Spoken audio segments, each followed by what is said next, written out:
Ladies and gentlemen, this is Joe's Classic Video Games back with another cool pinball repair video for you today. Look what we have here. This is a really cool early 80s Bally pinball machine. They're Medusa. Have you ever had a Medusa, Joe? No. Tell the people about the circumstances of us finding this Medusa. Well, I had a pinball machine on the back of my truck. Pinball machine was on the back of his truck. Now, was it this pinball machine? No, it was a different one. Different pinball machine. I believe it was a Star Trek or a Supersonic. Maybe. One of them. And it was a $6 million man, wasn't it?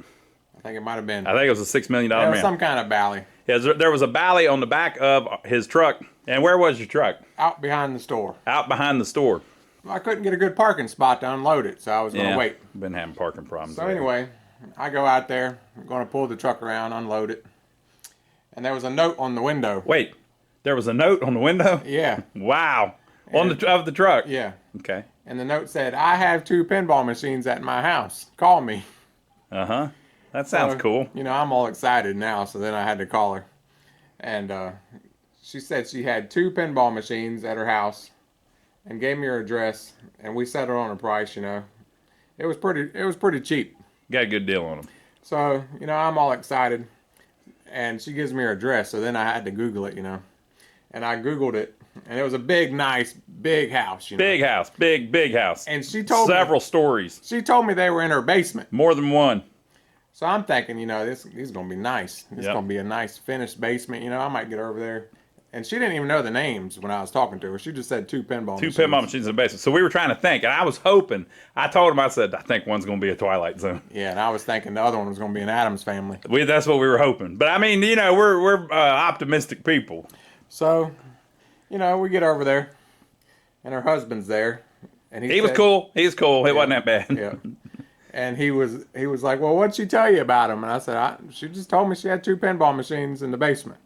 And he said, "Well, one of them's in the crawl space, and the other one fell off the back of a truck." Wah, wah, wah. So the lady didn't even have a basement. It wasn't a basement, people. These were underneath the house in the crawl space, in the dirt. Mm-hmm. But they were still on their legs, so, you know. So we went under there, and we had to duck down. We're both pretty tall. So imagine we're coming through there like this. And it was dark. And we could see it over there. Now, we painted the legs, so they weren't quite that nice. We were like, "What is it?" And I was like, "I think it's the Twilight Zone." So this is what we found that day. Now, it's got dirt all over it, but look at it again. You know, look at it twice here. Don't just do a drive-by.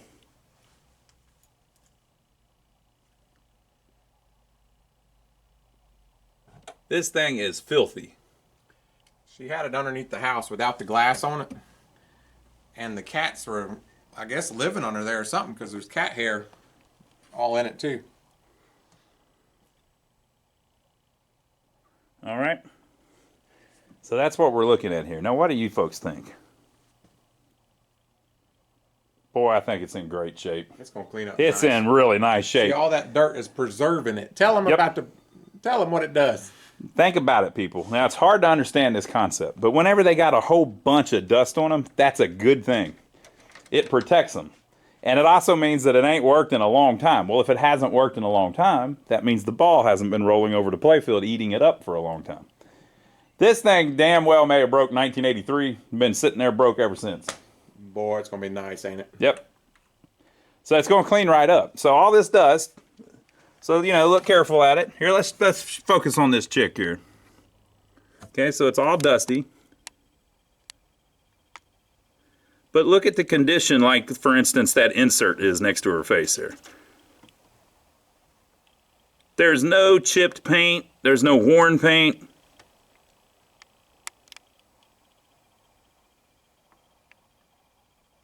This is going to clean up really nice.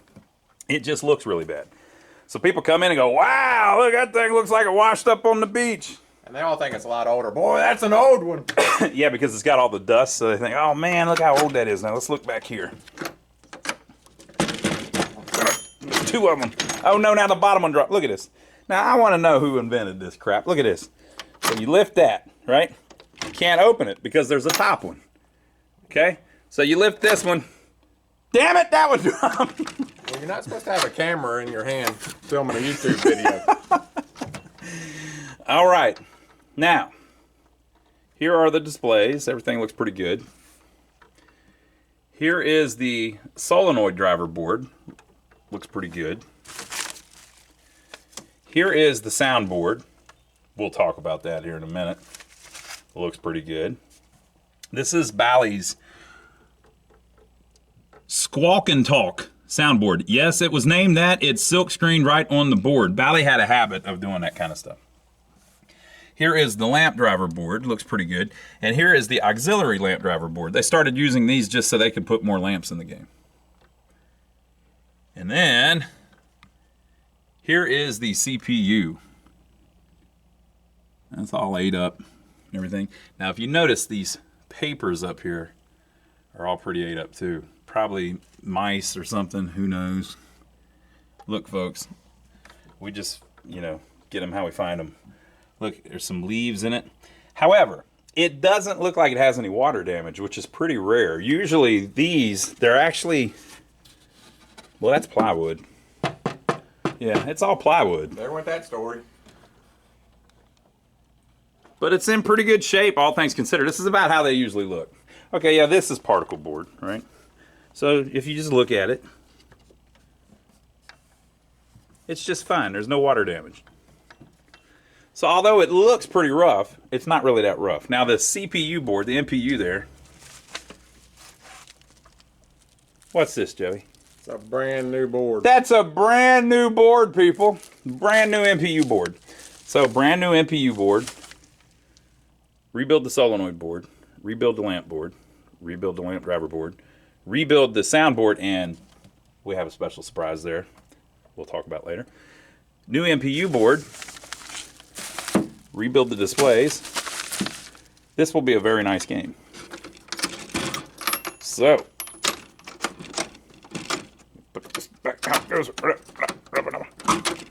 All right, so we're going to lift up the playfield, and we'll show you what it looks like underneath there. All right, there's a little bit of rust on this. Now, you might think, oh, man, it's a shame the thing's rusted. Joe, have we ever had a pinball machine that wasn't rusted? I don't think so. They're always rusted, people. Always. Tell them they got to go back and watch the Freddy Krueger if they want to. Yeah, watch that Freddy Krueger playlist. I did a playlist where we fixed up a Freddy Krueger pinball machine, a Freddy, Gottlieb Freddy pinball machine. It was awesome, but that thing was destroyed. Here, we can test this theory. Okay, Joe? There is the knocker. I have never touched it. This is as we found it, and I can see a little bit of rust on the sleeve of it. So I want you to carefully see if it'll push in. Was it sticking a little bit? Not really. Like butter. Like butter, people. So the rust has not, and this was painted or whatever, so it's not rusted that bad. So I'm not saying the thing's mint or anything like that, but it's not really any worse at all than anything that we usually get. So this is the power supply. It, again, looks about like the power supplies do. Now, it is going to need a new speaker. Just forget it. The speaker cone has completely rotted away. Or it's probably been ate away. I think they ate it. But once again, if you look at the bottom of the cabinet, it's a particle board, or it's just actually, it's really thin, like I call that backer board. Real thin, and it's not water damaged at all. So this thing is actually in pretty good shape, everything considered. So that's what we're looking at. What does this say? Services and parts, blah, blah, blah, blah. I don't like showing people's names and numbers in case they're still in business and then they get mad at me. All right, so we're going to lift up the playfield a little more and show you underneath the playfield. So there's more junk down there. We'll figure out what all that is here in a minute. We're going to clean it all out. See the little hooks on the side? That's what the playfield hooks into. You actually have to lift this one up and move it forward to hook it in this other set of them. Okay? So here we have 1, 2, 3, 4, 5, 7 drop targets in a bank. See the 2 big coils on the side that reset it? Looks like that's some kind of saucer hole solenoid over there. This is a kicker, actually, I think, for the slingshot up at the top of the playfield. Here are 4 pop bumpers. Here's 4 more drop targets. A display actually in the bottom of the playfield. It says solenoid expander. Now, why would they need that? It's because they put more solenoids on the game than they had room for on the solenoid board. 2 more kickers, 2 flippers, and that must be some kind of ball save or something in the middle. But here, I went past one of the coolest parts. This is Ted Zell's old school zipper flippers. They were still using them in the 80s on this machine. I think this was the last machine that used it. This is 80 or 81. So those are freaking zipper flippers on the top of the game. In other words, this thing is loaded. It's packed, Joey. Can you believe all this stuff in it? I can't even believe it. I can't even believe it. Cannot believe it. So this is going to be a really cool game. Now, by this time, they had unfortunately swapped to these 555 sockets. I don't like them things. I've had problems with them before. Those sockets are not the greatest. So it uses 555 bulbs instead of 47 bulbs. So yeah, so what should we do first, Joe? I think we should clean out the cabinet first. So Yeah, we're gonna pick out anything out of there that we find that is decent, and hang on to it, and then we're gonna vacuum up the rest of it. But I got one more thing I'm gonna show you. Okay, so hold on one second. We have in our possession. Look at this. What is this? It is a Squawk and Talk replacement board. I need to ask him how he says his name out loud. Geeto. Is it Geeto, Joey? I have no idea. Geeteoh. Geeto.com. This guy is on a quest, it seems like, to make a soundboard, a replacement soundboard for every machine. So this thing has new sounds. It's like an updated Squawk and Talk. It does the original stuff, plus he's added and changed some stuff. So what we're going to do is, in a later video, we're not going to do it in this video, we're going to fix the original board and then put this new one in and see what the difference is and see if it sounds the same, sounds better. I think this has more stuff going on. I don't know for sure, but it might have music or something. I don't know. It says it tracked. And what's that say? Merge, right? So there's different stuff going on. So this will be really interesting. So we'll cover that on a later board, but if on a later video. But if you're interested, go check out his website. He's got a whole bunch of different soundboards, not just for this game. He's got them for. You will be surprised at how many of them he's made. He's got a really good Star Trek one. Yeah, really cool Star Trek one for the Bally Star Trek game that completely updates it. A lot of those early games had chimes or that little simple soundboard. This Squawk and Talk board is a little more involved, but it's still very simple because it's an old one. But this one's got a lot more going on. So very cool little option. Go check it out. But we'll do a video on that later whenever we get to the soundboard in the game. But this thing is still sitting in the dirt, people. So we got to clean it up a little bit. All right, we didn't find much in the way of goodies. This is a little clear piece of plastic that covers up the power supply so that if you drop something like this other stuff in there, it won't hit anything. And then this is kind of weird. They're 555 bulbs, but they're on this blister pack. I've never seen them like that. Have you ever seen them like that, Joe? Nope. So I don't know. Now they come in a box. I don't know where those would have been from. And then there's an extra coil here.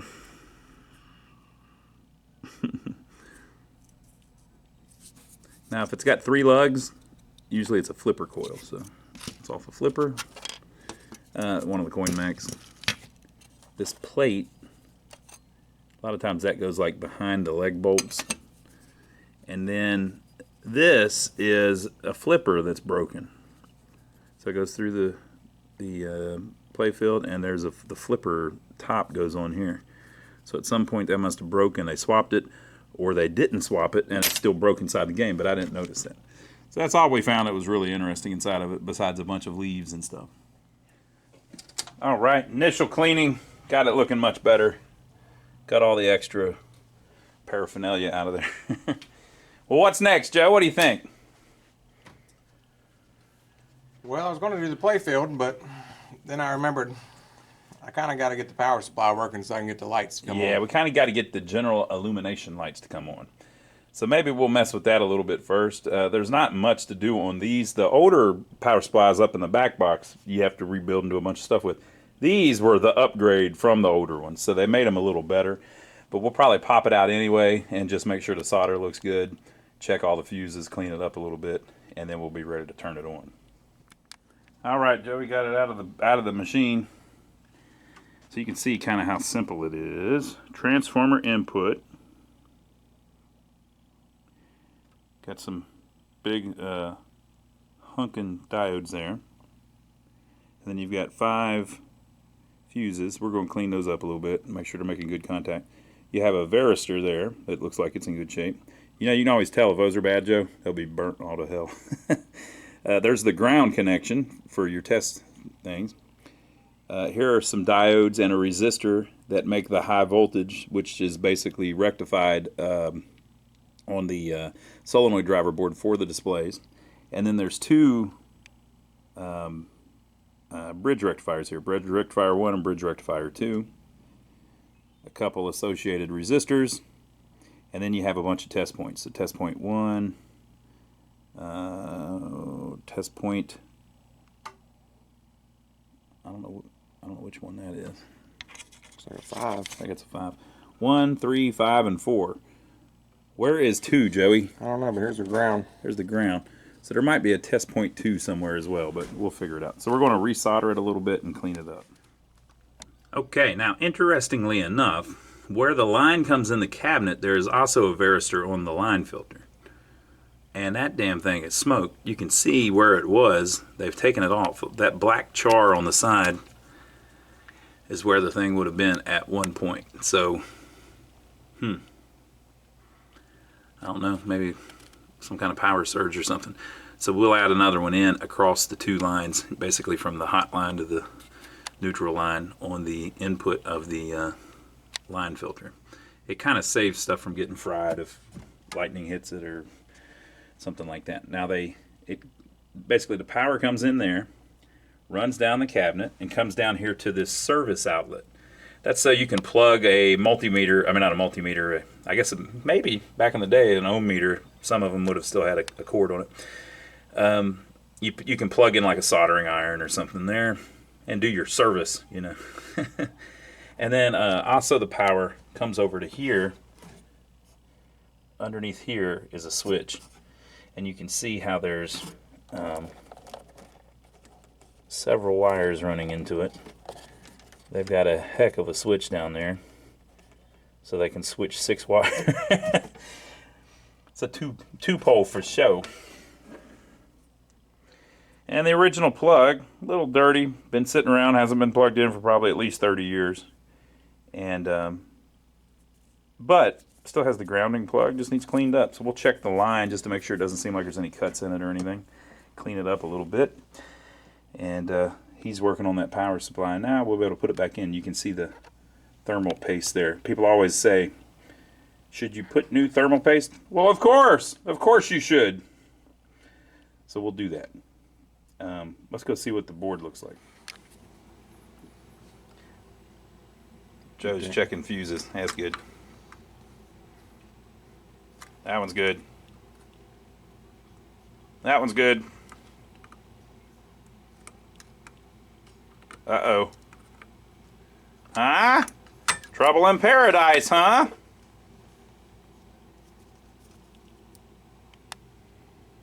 You see what happened there? Fuse is good, but the holder's tripping. We got it now. They're going to wonder why we have this monitor on the test bench. It'll be all right, people. Don't worry about it. It doesn't go to the pinball. All right, that one's good too. Okay, you can see here that it says Playfield, cabinet, back box, back box. So that's all the outputs, and those 2 there are the inputs. So you can actually just plug it in with that and then check all your test points. We found test point 2, it's right there. So you can check all of your test points and see if you get the correct voltages. So we'll do that before we plug any of this other stuff in. But basically, you rerun the solder on the connectors on the back. Sometimes those are broken. We're getting thermal paste everywhere, but sometimes those are broken. But clean that up, make sure everything's good. And there's not really much to do to these unless there's a problem. So they use nice big, on the earlier version of the power supply, they use little, like I think they were 8 amp bridge rectifiers. These are big old freaking 15 or 20 amp ones though, so much better. All right, so we're about ready to pop it back in there and then test it and see what our output voltages are. Come on, people. You didn't think we weren't really going to put people? Why would I even mention it if we weren't going to? I'm the one that mentioned that I didn't have to show you that it was missing. Come on, people. If I show you, I'm obviously going to fix it. If I'm not going to fix it, I wouldn't. Come on, people.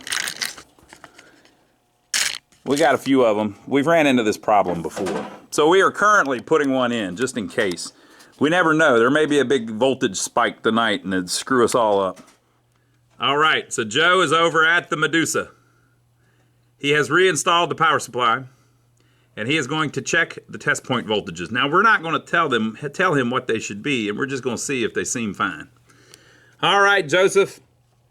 Test point 1 is actually DC.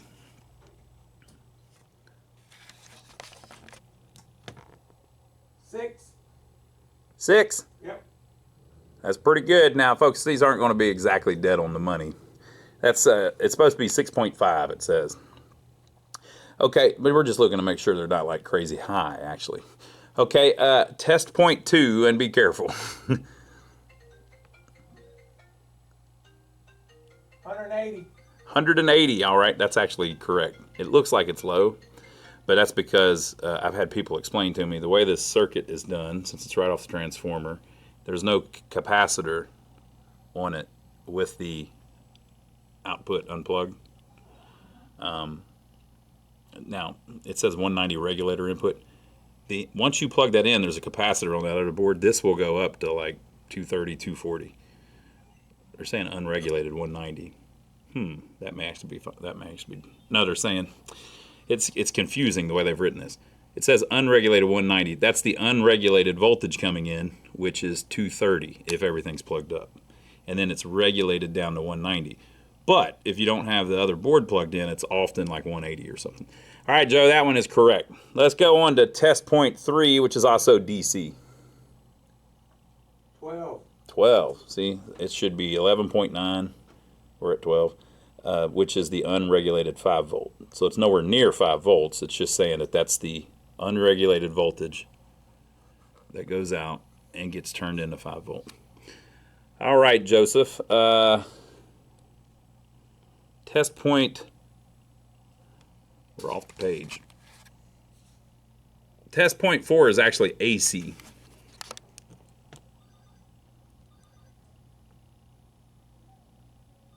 7.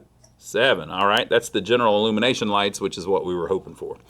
All right, and then finally, test point 5. This one's the one that's the most likely to not work because if a coil burns up or something, sometimes it'll burn this up. Oh, it's DC, Joe.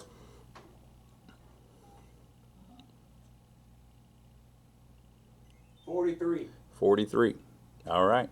So if you were doubting that we didn't do much to the power supply, it's because those things are fairly reliable. Now, it'll die now that I've said that, but that's the redesigned version of the power supply. It's actually, I forgot, it's the 3rd version of the power supply that Bally used in these early games. So the power supply is fine, which means that we can now plug in the back box and the Playfield and all that. And the board's not going to boot because you saw all the damage, but we may get our light bulbs on, which is basically what we want. All right, folks, so we swapped a light bulb in, turned it on, nothing.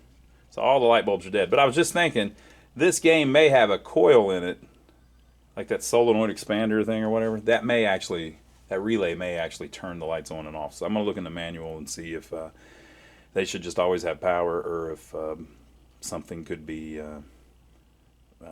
something needs to turn on to turn them on.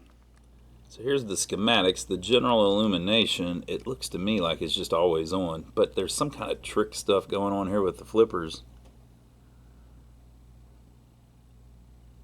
Looks like sometimes when you hit the flippers, it makes lights on the bottom flippers turn off or something. Interesting. But I don't think that has anything to do with what we're doing. So basically, yeah, everything should come on as soon as you turn the game on. So there's something going on with the wiring from the power supply or something, so we're going to try that next. All right, folks. So if you check the voltage, which just comes right off the transformer, there's nothing on there that has anything to do with the general illumination. It's just a transformer voltage. If you check the voltage with everything plugged in, it's dead. If you unplug the Playfield, though, you get 6.6 volts. Dead on the money. That's a little high. I mean, it's supposed to be 6.5, but close enough. And voila. So we're getting some of our bulbs back. So why would it do that? Well, something on the Playfield, the voltage is shorted on the Playfield somewhere. So what would that be? Well, it might be crap like this. You know, there's just, somebody might have shorted a socket together or something on the Playfield, so we'll have to look for that. But just to test it, we're going to try it again. We're going to try turning it off. All right, Joe, plug the Playfield back in. And we'll turn it back on. There we go. Oh. It didn't like the way it was plugged in, I guess. Something. Well, we'll keep watching it, but it looks like we're good. So basically, we were trying to get the lights on the Playfield to work so that we can go through it and do the Playfield. There are the lights on the coin door. They decided to come back with us. So this is what we're starting with. Very cool. Now it said something like when the top flippers open, the bottom flipper lights go off or something. That's kind of neat. Wonder if... Anyway, that would be why you play it. All right, so cool. So we're getting there. About time to screw around with the Playfield. So we actually have the Backglass. It has a couple pieces of the paint that have flaked off. This is a common Bally thing, like of this era. This stuff, they started using more of like a photorealistic silk screening process. So you start getting where the paint, if it's stored in non-optimal conditions, will start coming off of the glass in big old chips. Now on the earlier games, what would happen is little flakes would come off, so you would get problems all over the place. But on these, what happens is it's usually at the bottom where it's gotten wet over the years or something, and big old flakes will come off. But with that said, you can actually glue them back on. So we use triple thick, paint it, put the pieces back on it, line it all up, and get it nice and flat again. And it usually looks good enough that you can't really even tell from the front of the glass. So it probably won't be a 10 out of 10 glass, but it might be a 9 out of a 10 glass. And this is not the one with the naked, with the nude Medusa on it. That was the prototype. You can buy a new one, I believe, that looks like that. But we're just going to put the original one back in, and it'll look great. So let me turn it around carefully, and I'll show you what the front looks like. So there is the Backglass. Pretty wonderful art. And the part that has flaked is the guy's back, so that's probably a good place to flake. The dude over here looks great. Medusa's face looks great. That's just cat hair on the front of it that will clean up. And then the full body Medusa looks great. And yes, this is the clean version of the back. You can imagine what the other one looks like. Guy over here looks great. That's just a good piece of art. So we'll be fixing that up in the near future in another video that we'll see you in soon. All right, folks, so that's what we're starting with. We at least got the light bulbs to turn on. We've got to do all the boards. We've got to do the Playfield. We'll probably do it next because we're tired of people walking in here and thinking this thing's in bad shape, right? And if I don't do the Playfield soon, you folks won't think it's in good shape either. You'll think, oh, why is he working on this ratty old machine? Oh, man, they should throw that thing out. And by the way, it doesn't smell. I don't smell anything. So I think this thing's going to be pretty nice when we get it done. So I hope you enjoyed it so far. This is what we're starting with. Make sure to give us a thumbs up for taking the trouble to film it for you. We didn't have to do that, people. We had other things we could have been doing, but we figured we'd film a video for you. So we hope you enjoyed it. Now, you know what? If you want to know how you can support our channel, well, you can do like many other people are doing, and it won't even cost you anything. there is a link down below to Amazon.com. Now, if you're like me, you probably buy something on Amazon every once in a while. Lately, I've been buying CNC machine parts on Amazon. Been getting into the CNCers. It's pretty cool. So if you're going to buy anything on Amazon, maybe you need a new maybe you need a new shower curtain or something. Before you go to Amazon, click our link, and that just tells Amazon that we just sent you there. So they give us a little tip for doing that. Now, people have been doing this a lot lately, so the money on that has been going up pretty good. So we appreciate everybody that's been doing that. Somebody out there is buying computer stuff like every day, and then our lawnmower man or lawnmower woman, we don't know who they are, is still buying lawnmower parts on there every day too. So we appreciate whoever those people are. But lots of other people are just buying little things. We can't tell who's buying anything, but we do see what they buy, so it's kind of funny.